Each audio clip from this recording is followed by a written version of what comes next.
네, 벌써 1월 마지막 주입니다. 1월에는 계속해서 우리가 하나님의 타이밍, 그래서 총 4번의 설교, 또 오늘 특별히 마지막 시간 하나님의 타이밍, 우리를 버리지 아니하시고 고치시는 하나님의 은혜를 우리가 함께 나누고자 합니다.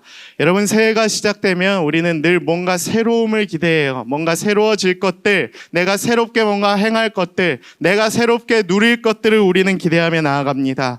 그래서 많은 청년들이 또 성도들이 예배에 나올 때 이런 고민을 하며 또 이러한 생각을 하며 나오실 수 있다고 생각을 합니다.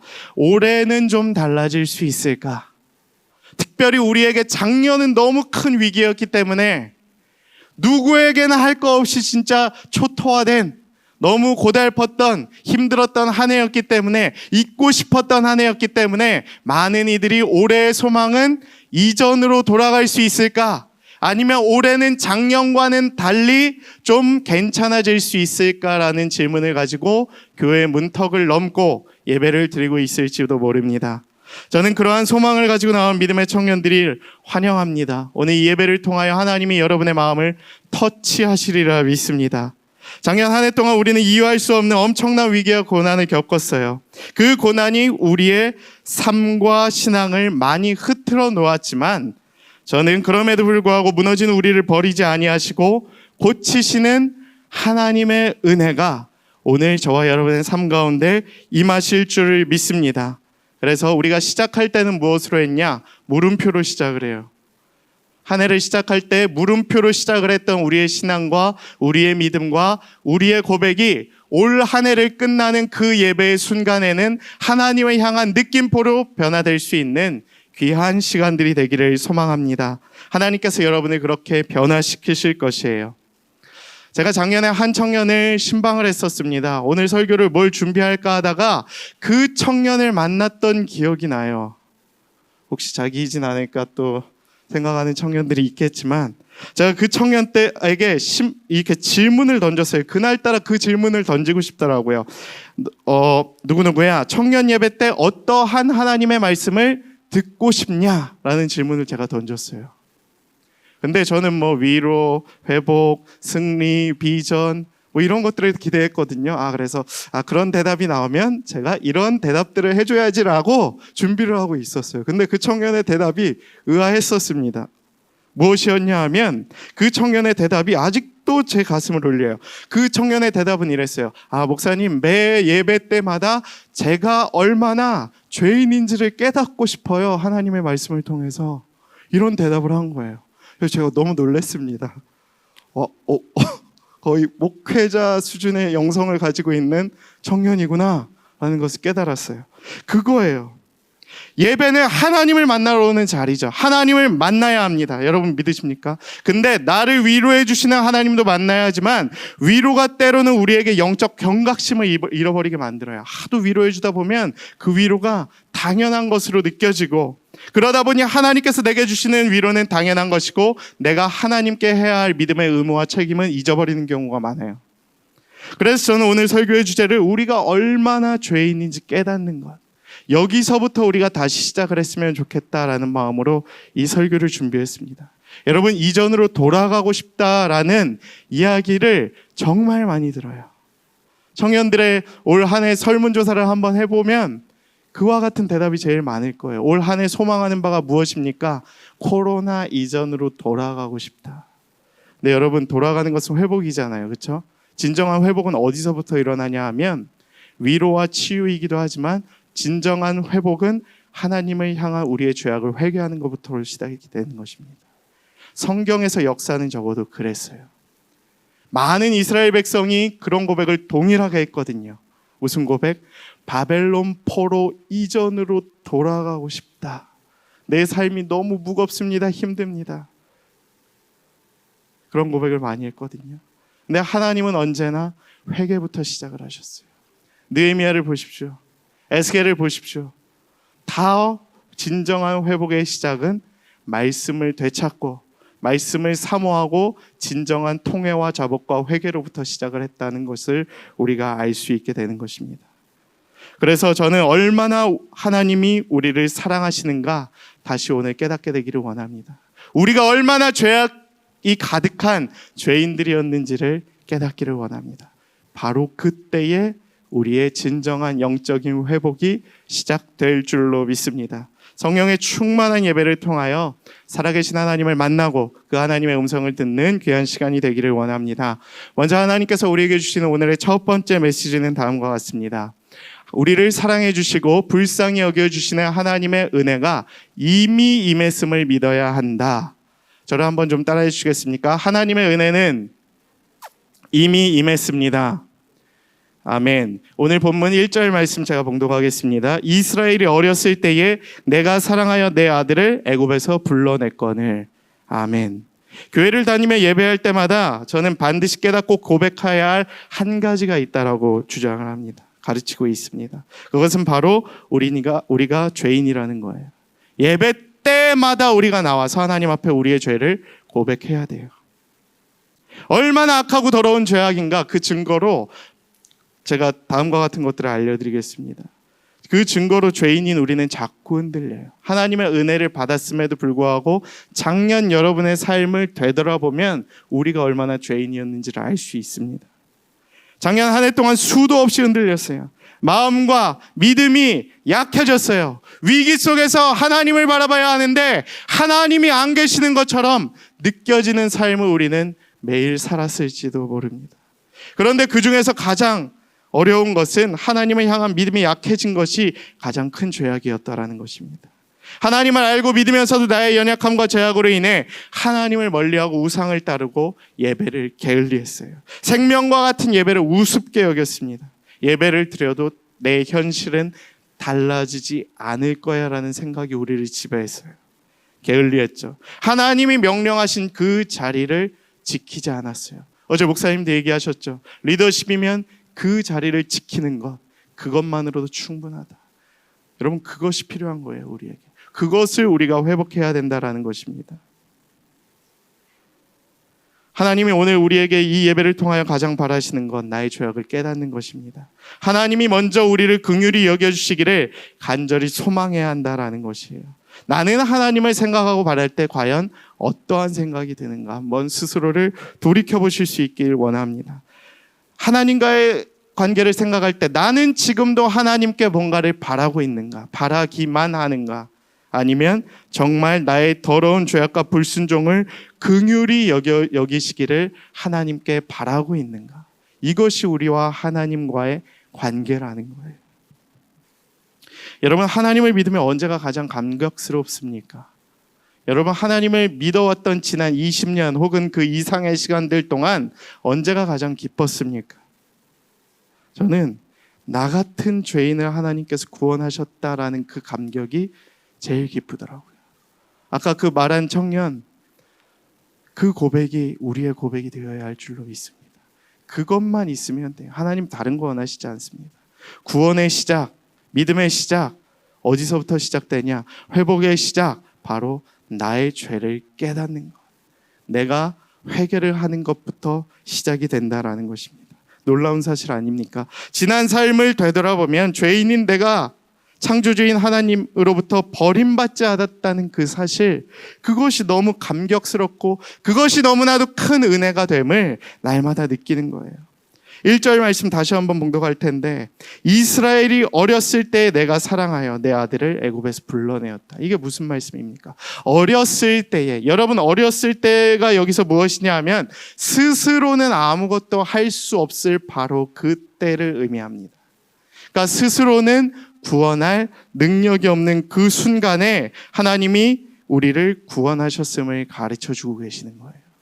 구약 성경에서 출애굽의 역사는 구원이잖아요. 그렇죠?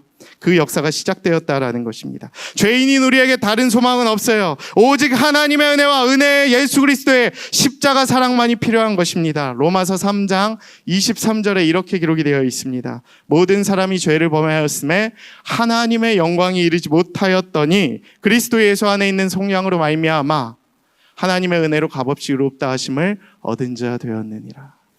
사도행전 4장 12절에도 이렇게 기록되어 있죠. 다른 이로서는 구원을 받을 만한 다른 이름을 준 적이 없다. 바로 예수 그리스도의 이름만의 소망이 될 줄로 믿습니다. 어제 한 리더십과 나눔 중에 제가 이런 이야기를 듣게 되었어요. 그 청년이 설교를 듣고 나누면서 이런 이야기를 하더라고요.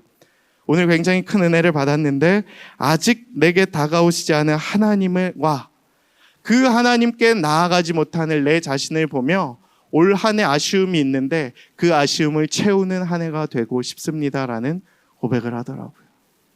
하나님이 내게 다가오실 것을 기대하고 내가 하나님께 나아감으로 내 마음의 모든 상처 아픔을 하나님의 고치심으로 채우시는 역사를 바라며 기도하겠습니다라는 놀라운 고백을 하더라고요. 근데 여러분, 하나님의 은혜는 이미 우리에게 차고도 넘쳤음을 믿으시기 바랍니다.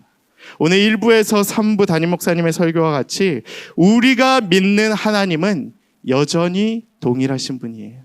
여러분, 그 사실을 믿으십니까? 이미 우리에게 말씀을 주셨고 이미 우리에게 은혜를 주셨고 이미 우리에게 함께 하신다고 약속하신 그 하나님의 말씀은 이전이나 지금이나 동일한 줄로 믿으시기를 바랍니다. 그렇다면 무엇이 문제인가? 듣지 않거나 무시했거나 반응하지 않았던 우리의 모습을 되돌아봐야 한다는 것이에요. 하나님의 사랑과 은혜는 이미 임했어요. 우리의 믿음과 순종이 하나님의 말씀의 능력을 결정하게 되는 것입니다. 내가 믿는 만큼 하나님의 말씀의 능력이 나에게 일어나는 것이에요. 반신반의하며 나아갔던 나의 믿음을 통하여 하나님이 그 순종을 아름답게 보시고 기적의 역사를 만들어 주실 줄로 믿습니다. 여러분, 그렇기 때문에 하나님께 우리의 마음을 내려놓고 나아가실 수 있게 되기를 축복합니다. 하나님께서 베풀어 주신 은혜와 구원을 항상 마음에 새기며 기억하며 살아갈 수 있는 믿음의 청년들이 되기를 간절히 소망합니다. 오늘 두 번째로 주시는 하나님의 메시지는 다음과 같습니다. 하나님은 우리를 버리거나 바꾸시지 않고 고치시는 하나님이시다. 오늘 본문 말씀 8절 함께 봉독하겠습니다. 시작. 에브라임이여 내가 어찌 너를 놓겠느냐, 이스라엘이여 내가 어찌 너를 버리겠느냐, 내가 어찌 너를 아드마같이 놓겠느냐, 어찌 너를 스보임같이 두겠느냐, 내 마음이 내 속에서 돌이키어 나의 긍휼이 온전히 불붙듯 하도다. 아멘. 여러분, 저는 이 말씀을 준비하면서 버리다라는 단어를 묵상했어요. 버리다. 그리고 혹은 바꾸다. 여러분, 버리다와 바꾸다라는 단어는 사실 좀 이 단어를 해석하면 어떤 의미를 담고 있습니까? 버리다는 내치다, 버리다, 좀 이렇게 속된 말로 갈아치워 버리다, 그 다음 포기하다라는 의미까지 담고 있는 것이죠. 근데 그 하나님이 우리를 어떻게 한다? 버리지 않으신다라는 사실이에요.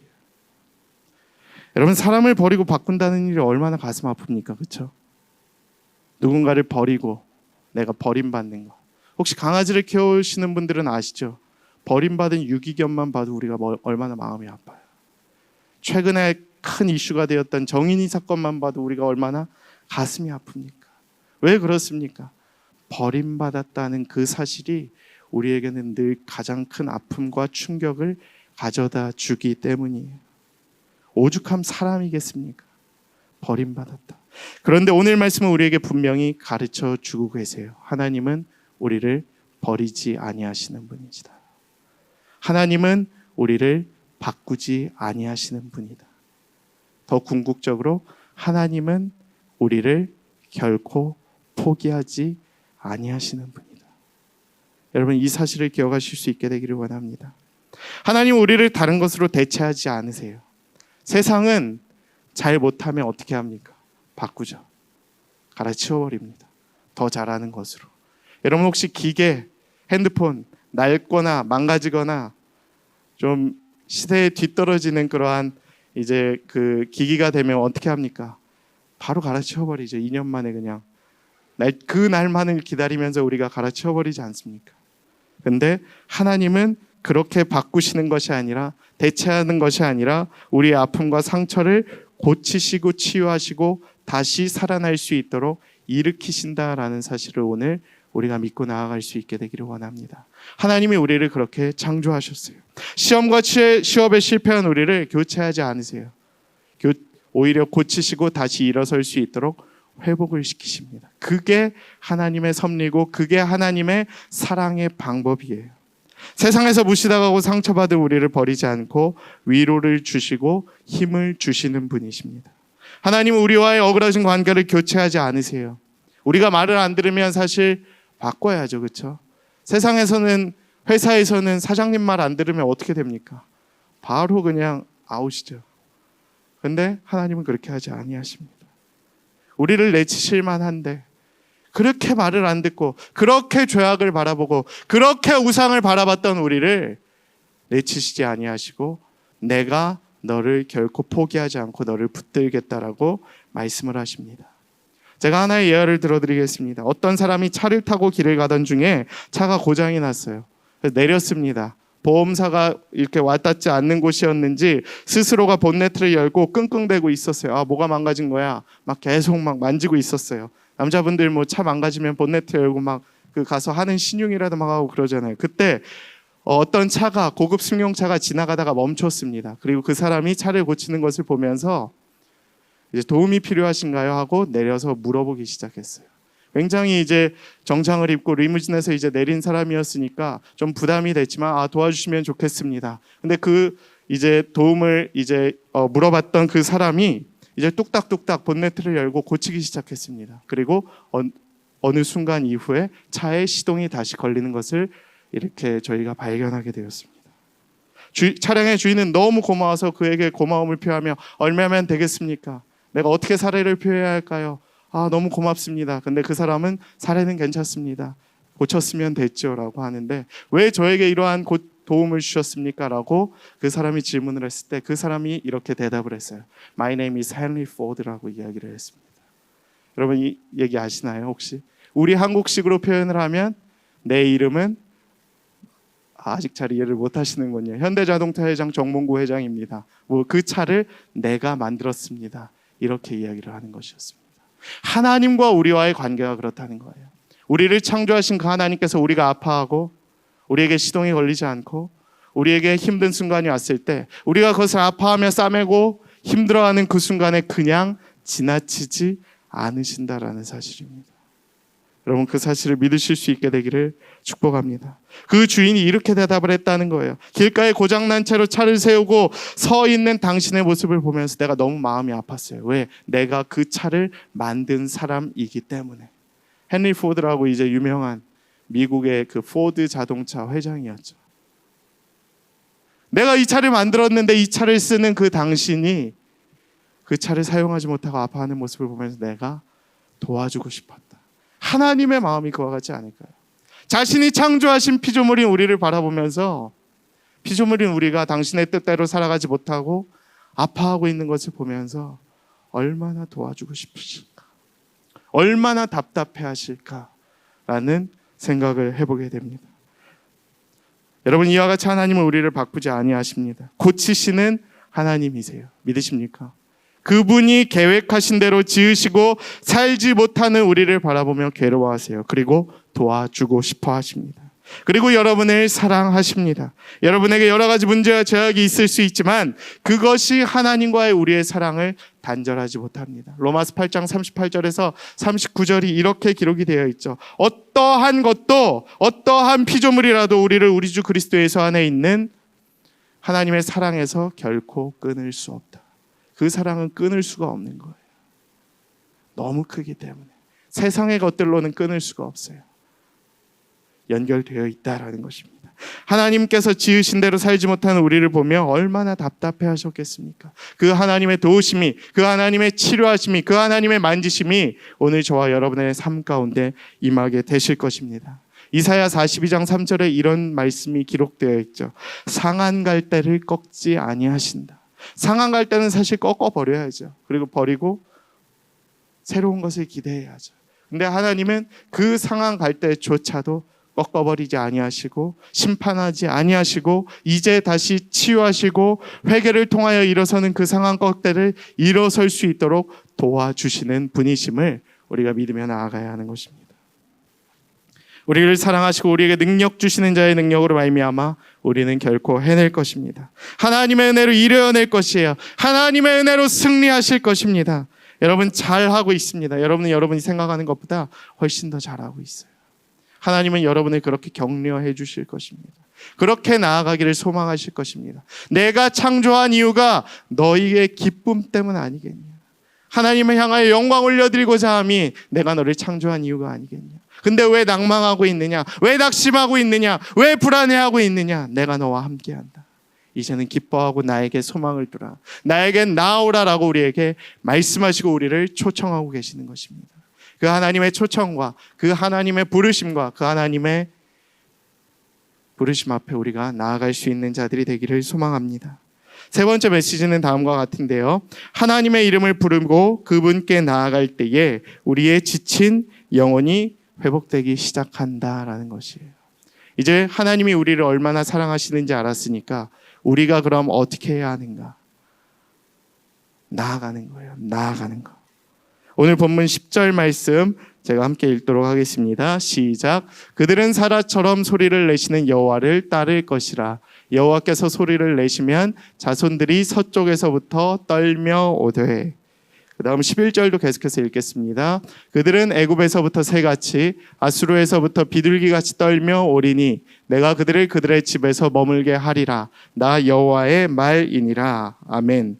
이 말씀은 무엇을 우리에게 가르쳐주고 있습니까? 우리가 하나님께 돌아가야 하는 자들임을 가르쳐주고 있는 거예요. 우리의 근원, 우리의 본향이 어딘지 가르쳐주고 있는 것이에요. 귀소 본능이라고 하죠. 하나님이 부르시면, 목자가 부르면 양이 그 목자를 향해 돌아가듯이 하나님의 그 사자의 소리를 듣고 우리가 하나님께로 돌아가야 함을 주님이 오늘 우리에게 가르쳐주고 계신 것이에요. 하나님의 부르심에 응답하며 나아갈 때 회복이 임하는 거예요. 회복. 그때 가만히 있으면 임하지 않고 언제? 나아갈 때. 우리가 지금 지쳐 있잖아요. 힘들잖아요. 소망이 필요하잖아요. 가만히 있으면 안 돼요. 회개만 하면 되는 것이 아니에요. 무엇까지 필요하다? 나가는 거예요. 그 하나님의 소리를 듣고 돌아가야 해요. 누구 곁으로? 하나님 곁으로. 여러분 누가복음 15장 혹시 아시죠? 돌아온 탕자의 비유가 나옵니다. 탕자가 아버지한테 재산의 절반을 달라고 하고 멀리 떠나죠. 그리고 그 재산을 탕진합니다. 그래서 탕자죠. 얼마나 아버지 입장에선 버리고 싶겠습니까? 아유, 못난 것. 자기의 명예에도 떡칠을 할 거고 돌아와봤자 별 쓸모가 없을 것 같은 그 아들 받아주고 싶겠습니까? 근데 그 아버지는 받아주시죠. 근데 저는 탕자도 놀랍다라고 봐요. 탕자가 결단을 합니다. 탕자의 회복이 어디서부터 시작되느냐? 바로 내가 이 모든 죄악을 깨닫고 회개하고 이제는 아버지께로 나아가야겠다라고 결단하는 그 순간 그에게 회복이 임해요. 오늘 그 누가복음 본문 말씀 한번 읽을 텐데요. 18절 19절 함께 읽겠습니다. 시작. 내가 일어나 아버지께 가서 이르기를 아버지 내가 하늘과 아버지께 죄를 지었사오니 지금부터는 아버지 아들이라 일컬음을 감당하지 못하겠나이다. 나를 품꾼의 하나로 보소서 하리라 하고. 아멘. 아직 만나기 전이에요. 전에 저런 고백을 했어요. 어떤 고백? 내가 그냥 이렇게 이제는 예전과 같은 취급을 당하지 못해도 좋으니까 아버지 곁으로 가겠습니다. 아버지 곁에 있게 하여 주시옵소서. 이 고백을 하는 거예요. 여러분 우리가 지금 그러한 고백을 해야 합니다. 지쳐있고 하나님께서 많은 것 주셨는데 날려 먹었을 수도 있잖아요. 그렇죠? 가끔 그런 경우도 있어요. 많은 은혜를 주셨는데 은사를 주셨는데 내 멋대로 그 은사 써버리다가 하나님의 심판을 다시 임했던 경우들이 있어요. 상처를 경험했던 경우도 있어요.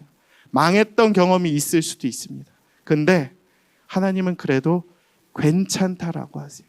다시 돌아오길 원하세요. 근데 그것이 우리의 의지로 결단을 해야 된다라는 거예요.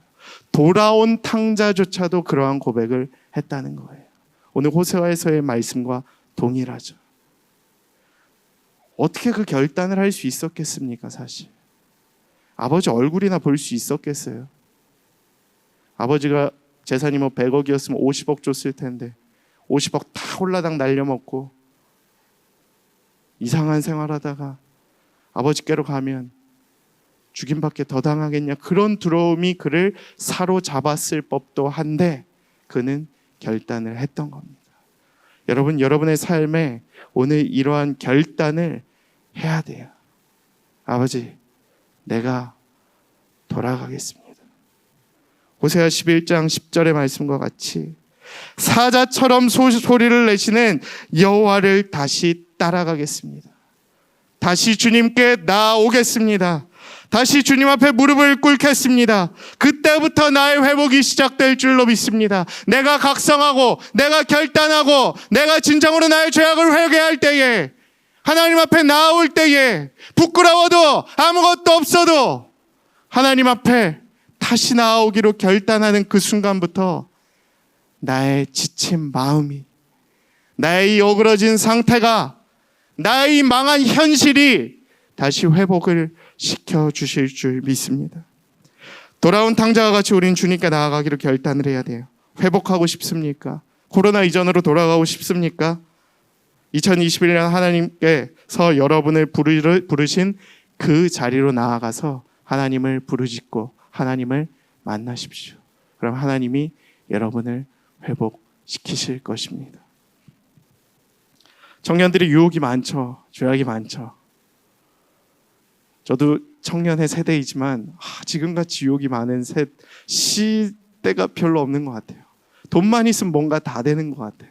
시간만 있으면 진짜 할 수 있는 것들이 너무 많아요. 주님을 위해서가 아니라 죄의 유혹을 위해서 할 수 있는 일들이 너무 많아요. 여러분들이 그만큼 유혹과 죄를 이겨내기 어려운 시대를 살아가고 있다는 것 인정을 해야 돼요.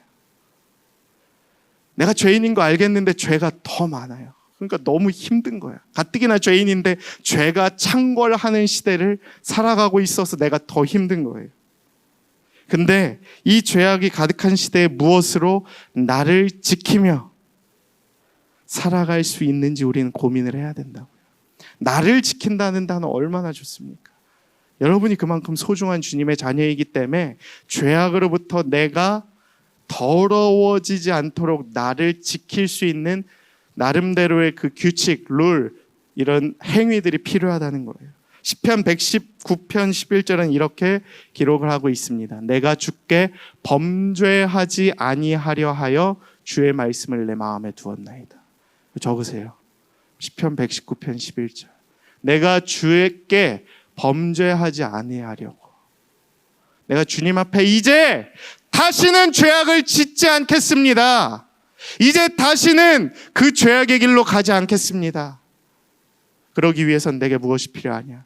주의 말씀이 내 마음에 있어야 된다는 거예요. 여러분, 죄악을 퇴치하기 위해서는 무엇이 필요하다고요? 말씀. 요새 경이로운 소문이 유행이죠. 끝났지만 혹시 보시나요? 중간에 작가가 바뀌어서 약간 틀어졌다는 얘기는 들었지만 저도 재미있게 봤어요. 경이로운 소문처럼 악기를 퇴치하는 카운터가 필요한 게 아니라 말씀이 필요하다는 거예요. 말씀. 카운터들이 악기를 빼주듯이, 결계를 걸어서 악기를 빼주듯이 우리에 있는 죄악들도 하나님의 말씀으로 결계를 딱 치고 보호를 한다는 거예요. 그게 없으면, 그러한 인지가 없으면 그냥 내 영혼을 팔아버리는 거예요. 죄악에. 사탄이 그냥 그냥 뭐 하는 거예요. 그냥 내 영혼을 그냥 가치 없이 팔아버리는 거죠. 여러분, 성경을 읽다 보면 많은 비유가 나오는데 빛과 어둠의 비유가 많이 나와요. 그렇죠? 하나님을 무엇으로 비유합니까? 빛으로 비유를 하죠. 세상의 어둠, 세상의 죄악들은 어둠으로 비교를 해요. 그 깜깜한. 여러분, 근데 어둠을 무엇으로 이기시나요? 어둠. 열심히 싸운다고 이길 수 있습니까? 아니죠. 어둠. 죄악이 가득한 그 어둠. 열심히 그냥 싸운다고 이길 수가 없어요. 어둠은 무엇으로만 이길 수 있느냐? 성경의 처방은 어둠은 빛으로만 이길 수 있다라고 이야기를 합니다. 빛은 무엇입니까? 바로 진리이신, 말씀 대신 주님이라는 거예요. 여러분, 어둠인 세상을 우리가 이기고 그 죄악으로, 유혹으로부터 우리가 살아나기 위해서는 우리에게 다른 것이 필요한 게 아니에요. 많은 돈이 필요한 게 아니고 지식이 필요한 게 아니에요. 여러분에게는 이미 그 죄를 이길 수 있는 힘이 없어요. 그걸 인정을 해야 돼요. 그것을 내려놓는 순간, 하나님의 주권을 인정하는 순간, 그 어둠의 여러분의 마음 가운데 하나님이 빛으로 오시는 순간, 하나님이 그때부터 여러분을 일하기 시작할 거예요. 시편 119편 105절에 이런 말씀이 기록되어 있죠. 주의 말씀은 내 발의 등이요 내 길의 빛이니이다. 저 말씀의 빛이 내게 임할 때 내게 있는 어둠이 떠나가는 거예요. 믿으십니까? 아멘. 어둠을 자꾸 우리는 내 능력으로 싸우려고 하니까 죄악 앞에서 꼬꾸라질 수밖에 없는 거예요. 여러분의 능력은 아무것도 아니에요. 여러분이 아무리 많은 것을 가져봤자, 여러분이 아무리 좋은 기업을 다녀봤자, 여러분이 아무리 능력이 출중해봤자 죄악 앞에서 우리는 이길 수가 없어요. 무엇이 필요하다? 진리이신 주의 말씀만이 내 삶에, 내 인생의 빛이 된다라는 거예요. 그때 어둠을 물리칠 수 있는 거예요. 착각하지 마세요. 내가 무엇을 가져야만 내가 어둠을 물리칠 수 있다. 이런 건 없어요. 빛만이 어둠을 물리칠 수 있는 것입니다. 어둠 속에서 진리의 불을 켤 때 우리는 세상의 유혹과 어둠으로부터 우리를 지키고 이겨낼 수 있는 거예요. 여러분, 지금 세상이 악하잖아요. 코로나가 위험하잖아요. 많은 사람들이 여기에 집중을 해요. 죄가 너무 많아졌어요. 사회가 너무 어지러워요. 교회가 문제예요. 물론 문제이긴 하죠. 근데 진짜 문제는 뭔지 알아요? 어둠은 언제나 있어요. 여러분, 불 꺼보세요. 어둠은 그냥 늘 어둠이에요. 근데 진짜 문제는 무엇인지 아세요? 우리가 빛이 못 된 게 문제라는 거예요. 진짜 문제. 어둠은 늘 있고, 어둠은 불 끄면 다 똑같아요. 죄악은 다 죄악이에요, 그냥. 근데 진짜 문제는 무엇이냐? 그 자꾸 어둠 속에서 무슨 어둠을 가지고 뭐가 더 낫네, 뭐가 더 낫네, 이러한 교만함으로 우리가 평가를 하고 있다라는 거예요. 죄인인 주제에. 딴 거 없어요. 우리가 진짜 빛을 가지면 되는 것입니다. 그때에 우리에게 어두움이 떠나가게 될 줄로 믿습니다. 여러분, 하나님에게 나아가는 소망을 품으십시오. 제가 계속 강조를 하지만 빛이 되기 위해서 이 위기 속에서 빛 되신 주님을 바라며 하나님께서 여러분을 부르신 그 자리로 여러분이 나아가실 수 있게 되기를 소망합니다. 여러분, 혹시 불 난 거 본 적 있으세요? 화재. 죄송합니다. 혹시 큰 화재를 겪었던 분들이 있다면 상처가 되지는 않았으면 좋겠습니다. 제가 가끔 불 나는 경우들을 보거든요. 어디서부터 시작되는지 아세요? 작은 불씨에서 시작돼요. 뭔가 되게 폭발하고 막 이렇게 토치로 붙이고 막 석유 부어야 큰 불이 날 것 같죠? 아니에요. 산불이 어마어마하게 나는 거, 작은 그 담배, 그러면 안 되는데 그 불씨로부터 불이 시작되잖아요. 우리의 영혼도 마찬가지예요. 작은 불씨의 불을, 기도의 불을 우리가 태울 때에 여러분의 영이 활활 불타오르는 거예요. 성령의 불이 그때 임하는 거예요. 근데 시작은 미약할 수 있다는 거예요. 저는 그 시작이 첫걸음이라고 생각을 합니다.